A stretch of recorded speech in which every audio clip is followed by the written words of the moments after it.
একজন অন্ধ অসহায় রোগী বিমানে চড়েই হলেন হেনস্থার শিকার। সেই হেনস্থার ভিডিও ভাইরাল হলে দেশ জুড়ে শুরু হয় সমালোচনা। আর প্রশ্ন ওঠে, এই সভ্য সমাজে কি সত্যিই আছে মুসলমানদের জন্য সম্মান আর সহানুভূতি? ঘটনাটি ভারতের আভ্যন্তরীণ একটি ফ্লাইটে। ৩২ বছর বয়সী হোসেন আহমেদ একজন অন্ধ মুসলিম যুবক। মুম্বাইয়ের একটি হোটেলে কাজ করতেন তিনি। দীর্ঘদিন ধরে চোখের সমস্যায় ভুগছিলেন। চিকিৎসার জন্য একাই বেরিয়েছিলেন শিলচরের উদ্দেশ্যে। পরিবারের আর্থিক অবস্থা ভালো না থাকায় সঙ্গে কেউ আসেননি। ১ আগস্ট বৃহস্পতিবার মুম্বাই থেকে কলকাতার ফ্লাইটে উঠেছিলেন হোসেন। এরপর তার গন্তব্য ছিল শিলচর। ইন্ডিগোর ফ্লাইটে 6E138-এ তিনি যাত্রা করেছিলেন। তবে বিমানে ওঠার পর থেকেই তিনি ছিলেন মানসিক চাপে। বেশ আতঙ্কিত ছিলেন স্বাভাবিকভাবে। কারণ একা একজন অন্ধ ব্যক্তি নতুন শহরে নতুন পথে কি করে চলবে? বিমান সেবকেরা তার পাশে দাঁড়িয়েছিলেন, সাহায্য করেছিলেন। কিন্তু আচমকা সেই বিমানে ঘটে যায় লজ্জাজনক এক ঘটনা। হোসেন আহমেদের পাশের আসনে বসা আরেক যাত্রী হঠাৎ করে কোনো কারণ ছাড়াই হোসেনকে চড় মেরে বসেন। সহযাত্রীরা সবাই তো হতবাক। বিমান সেবিকারা সঙ্গে সঙ্গেই ব্যবস্থা নেন।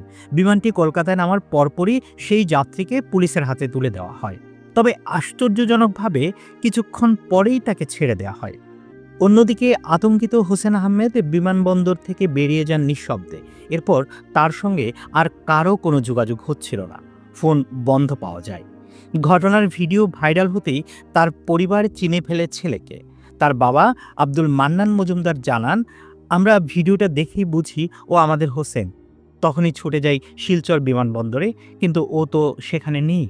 তদন্তে বেরিয়ে আসে হোসেন পরদিন অর্থাৎ ২ আগস্ট কোনো ফ্লাইটে ওঠেননি।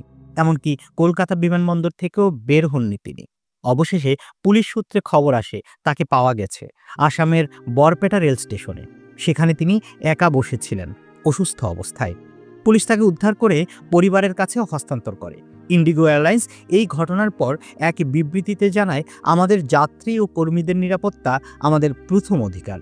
যে কোনো অবাধ্য বা সহিংস আচরণ আমরা কঠোরভাবে মোকাবেলা করব।